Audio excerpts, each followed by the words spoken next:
بسم اللہ الرحمن الرحیم۔ السلام علیکم، آپ دیکھ رہے ہیں عبدالرؤف یوٹیوب چینل۔ دوستو، آج جو ویڈیو بنا رہا ہوں یہ عمر بن عبدالعزیز کے حوالے سے ہے،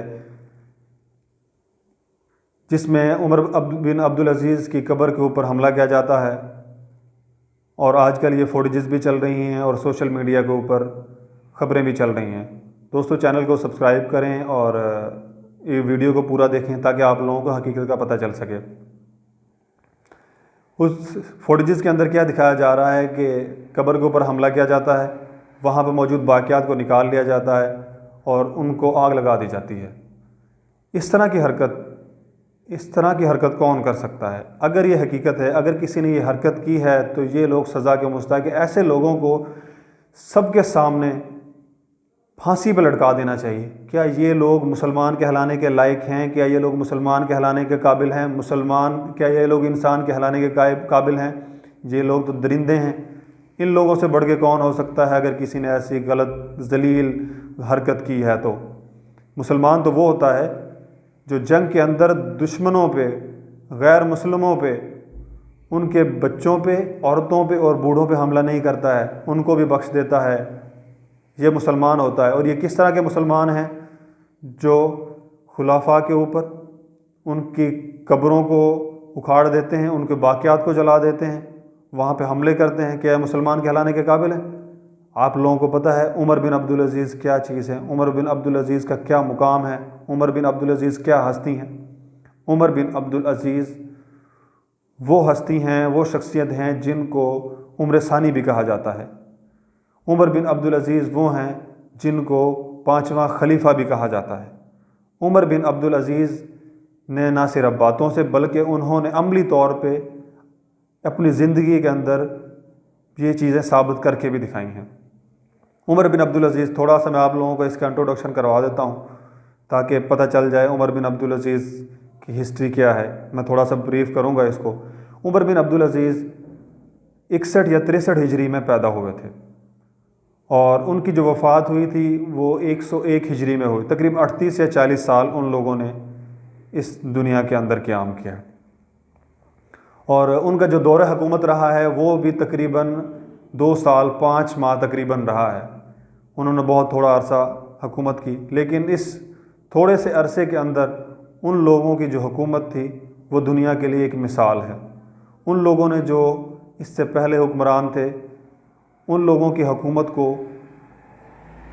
جو انہوں نے بگاڑ پیدا کر دیے تھے وہ سب سیدھا کر دیا، کیونکہ ان سے پہلے جو حکومت تھی وہ مروان کی تھی، اس کے بعد پھر عبد الملک بن مروان، اس کے بعد ولید بن عبد الملک، اور اس کے بعد سلیمان، اور اس کے بعد پھر عمر بن عبدالعزیز آئے تھے۔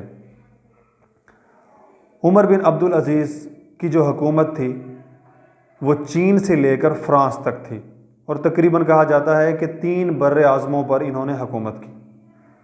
اور انہوں نے حکومت سے پہلے، جب یہ گورنر تھے، ان کو حکومت ملنے سے پہلے مدینہ کا گورنر بھی بنایا گیا تھا۔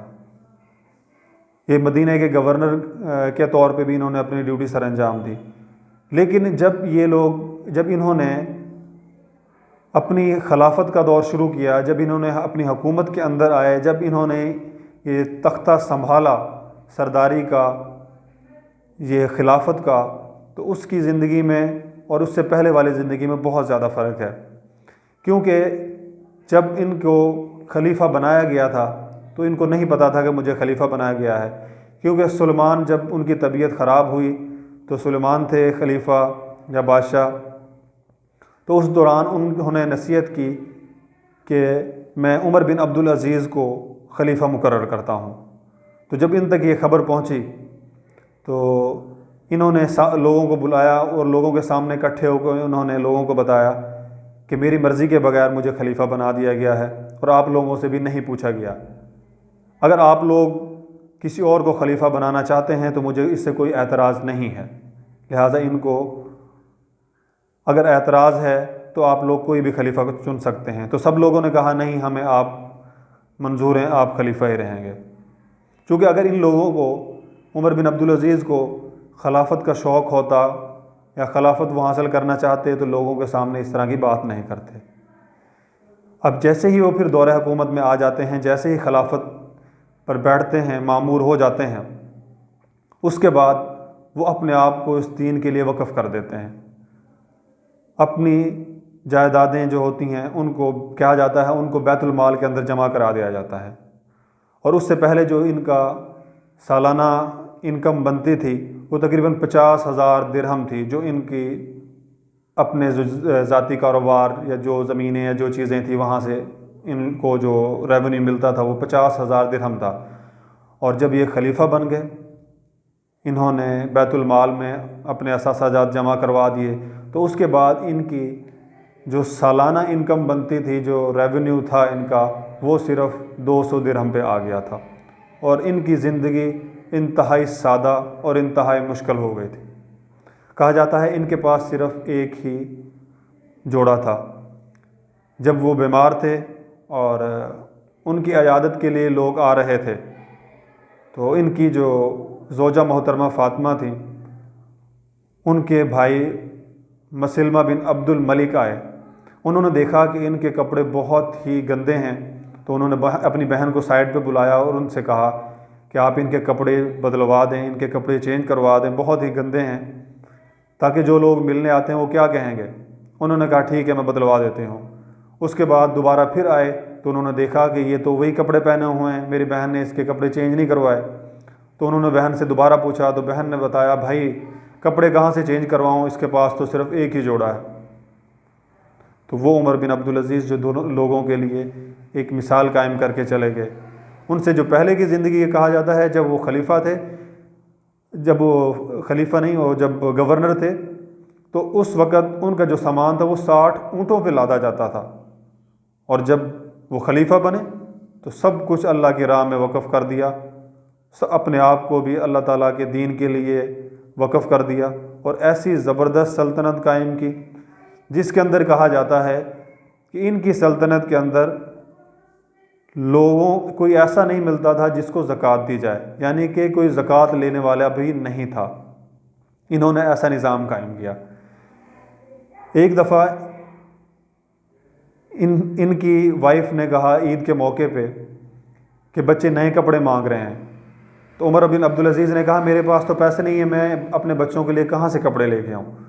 تو انہوں نے کہا آپ اس طرح کریں، اگلے مہینے کی تنخواہ ایڈوانس لے لیں، اس سے ہم بچوں کے کپڑے بنا دیتے ہیں، اور میں محنت مزدوری کر کے اپنا گھر کا خرچہ چلا لیں گے۔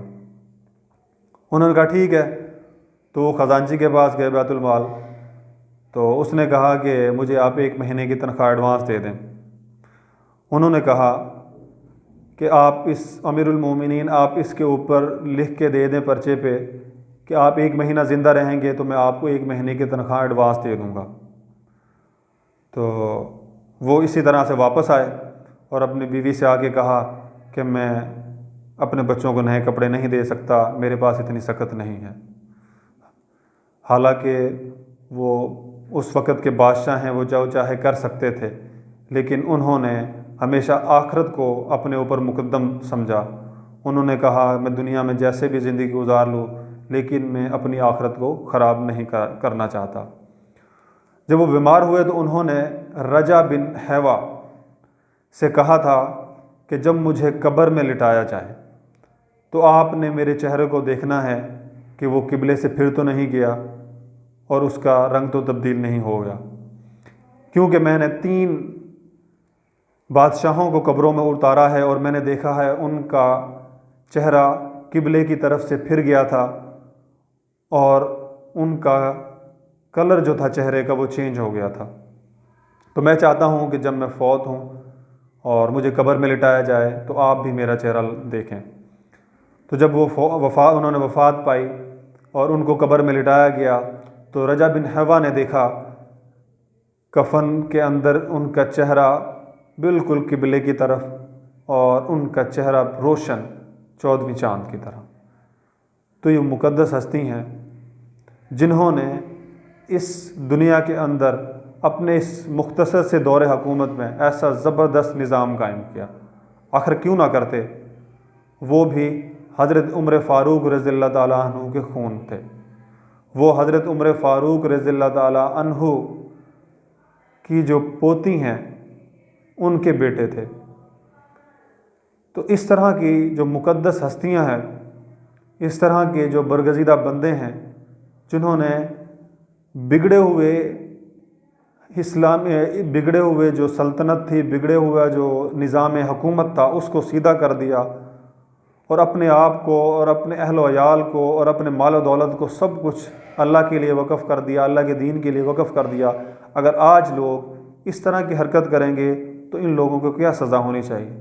کیا لوگ یہ مسلمان کہلانے کے مستحق ہیں؟